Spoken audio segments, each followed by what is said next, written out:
নমস্কার, আমি ডক্টর চিন্ময়েন্দ্রনাথ।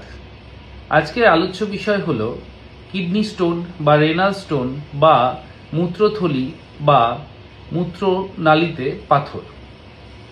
তো অনেক সময় দেখা যায় অনেক পেশেন্টদের কোমরের পেছনের দিকে ব্যথা হয় বা পেচ্ছাপের নালীতে বা পেচ্ছাপ করতে গেলে পেচ্ছাপের জায়গায় ব্যথা হয় বা অনেক সময় আটকে আটকে আসে পেচ্ছাপ।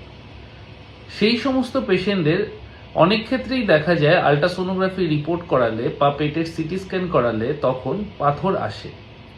তো যদি পাথর আসে তাহলে আমাদের কি করা উচিত বা কোন ধরনের পাথরকে অপারেশন করব আর কোন ধরনের পাথরকে ওষুধের দ্বারা বা জলের দ্বারা ঠিক করব। যে সমস্ত পাথর সাইজে ছোট হয়, মানে 1 সেন্টিমিটারের নিচে বা কয়েক মিলিমিটারের মধ্যে যদি পাথরের সাইজ হয়, তাহলে কিন্তু সেই পাথরের জন্য কোনো রকম কোনো অপারেশন লাগে না। অনেক সময় কিন্তু ওই ধরনের পাথর মেডিকেশন বা জল সাপ্লিমেন্টেশন দিয়ে সেটাকে বার করে দেওয়া যায় বা পেচ্ছাপের রাস্তায় বের করে দেওয়া যায়। এখন আসছি, যদি পাথরের সাইজ 1 সেন্টিমিটারের বেশি হয় বা 6, 7, 8, 10 মিলিমিটারের মতন পাথর হয়, তখন সেই পাথরগুলো অনেক সময়ই কিন্তু আটকে যায় বা পাথরগুলো বেরোতে পারে না। তখন আমাদের নানা রকমের প্রসিডিওর করতে হয় বা অপারেশন করতে হয়, যার মাধ্যমে এই পাথরগুলো বেরিয়ে আসে। তো সব পাথরই কি অপারেশন যোগ্য, নাকি কোনো কোনো পাথর অপারেশন ছাড়াও বেরিয়ে আসে বড় অবস্থায়, বা কোন ধরনের পাথরকে সঙ্গে সঙ্গে অপারেশন করা উচিত? তো এই প্রশ্নগুলোর উত্তরে যদি আমি আসি, যদি আপনার পাথর কিডনির কোনো অঞ্চলে বা আপনার কোনো পেচ্ছাপের নালীতে আটকে গিয়ে থাকে এবং সেই আটকানোর জন্য যদি আপনার পেচ্ছাপ ওই জায়গা থেকে পেছনের দিকে ফ্লো করে, মানে কিডনির মধ্যে ফুলতে শুরু করে, যেটাকে আমরা হাইড্রোনেফ্রোসিস বলি, ওই ধরনের কোনো সমস্যা তৈরি করে বা যে পাথরটা রয়েছে সেটার জন্য যদি আপনি প্রচণ্ড পেইনফুল সিচুয়েশনের মধ্যে দিয়ে যান, অথবা যদি আপনার ইউরিনে ইনফেকশন হয়ে যায় যার জন্য আপনার জ্বর আসতে শুরু করে কাঁপুনি দিয়ে, অথবা আপনার যদি পেচ্ছাপ বাই এনি চান্স আটকে যায়, তো তখন কিন্তু সেই সমস্ত পাথরকে ফেলে রাখা যায় না। যদি ইনফেকশন হয়ে গিয়ে থাকে তাহলে ইনফেকশনটাকে কিছুটা কন্ট্রোল করে কিন্তু আমাদের ওই পাথরটাকে রিমুভ করতে হয় সার্জিক্যাল প্রসিডিওরের মাধ্যমে। এছাড়া কিছু সাইলেন্ট পাথর রয়েছে যারা কোনো রকম কোনো সমস্যা করে না। সেই ধরনের পাথরে আমরা কিছুদিন সময় নিতে পারি অপারেশন করার আগে, যদি পাথর বাই এনি চান্স বেরিয়ে আসে। তবে এমনভাবে কোনো পাথরকে ফেলে রাখা যাবে না যেই পাথর আপনার কিডনিটাকে ড্যামেজ করছে। তো আপনাকে যেটা প্রাইমারিলি করতে হবে সেটা হচ্ছে গিয়ে প্রথমে ডাক্তারের সঙ্গে পরামর্শ নিন।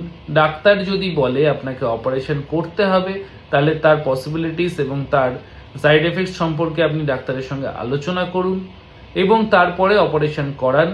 আর যদি ডাক্তার আপনাকে পরামর্শ দেয় যে এই পাথর আপনার বেরিয়ে আসার চান্স আছে পেচ্ছাপের মাধ্যমে, তাহলে ডাক্তারের পরামর্শ অনুযায়ী যে মেডিকেশনগুলো উনি দেবেন সেগুলো কন্টিনিউ করুন এবং একটা ইন্টারভালের পর আপনার আবার একটা রিপিট ইউএসজি বা সিটি স্ক্যান, যেটা ডাক্তার মনে করবেন, সেটা করান। যদি দেখছেন রিপোর্ট ভালো আছে, পাথর বেরিয়ে গেছে, তাহলে কোনো রকম কোনো সমস্যা নেই।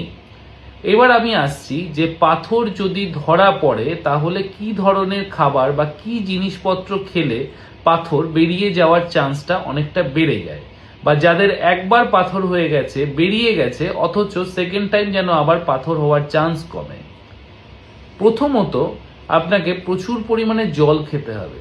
সেই জলের অ্যামাউন্টটা 3.5 থেকে 4.5 লিটারের মতন জল আপনাকে 24 ঘন্টার মধ্যে খেতে হবে। হ্যাঁ, তবে অবশ্যই বলে রাখি, যাদের যাদের ফ্লুইড রেস্ট্রিকশন রয়েছে কিছু কিছু রোগে, যেমন হার্ট, কিডনি, লিভার, এই সমস্ত ডিজিজে অনেক সময় ডাক্তারবাবুরা ফ্লুইড রেস্ট্রিকশন দেয় 1 লিটার, 1.5 লিটার বা 2 লিটারে, তাদের জন্য কিন্তু এই ব্যাপারটা প্রযোজ্য নয়। আচ্ছা, জল ছাড়া কিছু টক ফল রয়েছে যেগুলো সাইট্রেট ফুড, যেমন লেবু, মুসাম্মি বা কমলা লেবু, এই ধরনের খাবারগুলো যদি খাওয়া যায়, যদি কোনো রেস্ট্রিকশন না থাকে, তাহলে কিন্তু অনেক সময় পাথর বেরোনোর চান্সটা বেড়ে যায়।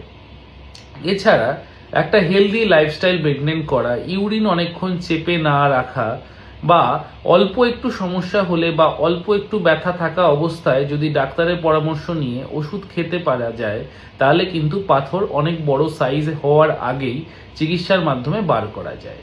সুতরাং যদি আপনার কিডনিতে বা মূত্রনালীতে বা মূত্রথলিতে পাথর হয়, তাহলে ভয় না পেয়ে ডাক্তারের পরামর্শ নিন এবং সেই পরামর্শ অনুযায়ী কাজ করুন। কখনোই কোনো মানে ডাক্তার ছাড়া অন্যান্য যারা রয়েছেন তাদের পরামর্শ অনুযায়ী কিন্তু ভুলভাল কোনো ওষুধ খাবেন না বা ভুলভাল কোনো কিছু করবেন না, তাহলে কিন্তু সেটা থেকে অনেকটাই সিরিয়াস কিডনি ড্যামেজের দিকে চলে যেতে পারে। সুতরাং আপনার নিজের কিডনিকে বাঁচান, আপনাকে বাঁচান এবং পাথর থেকে নিজেকে রক্ষা করুন এবং অন্যান্যদেরকেও এই ভিডিওটা শেয়ার করে পাথরের সম্পর্কে জানান। ধন্যবাদ।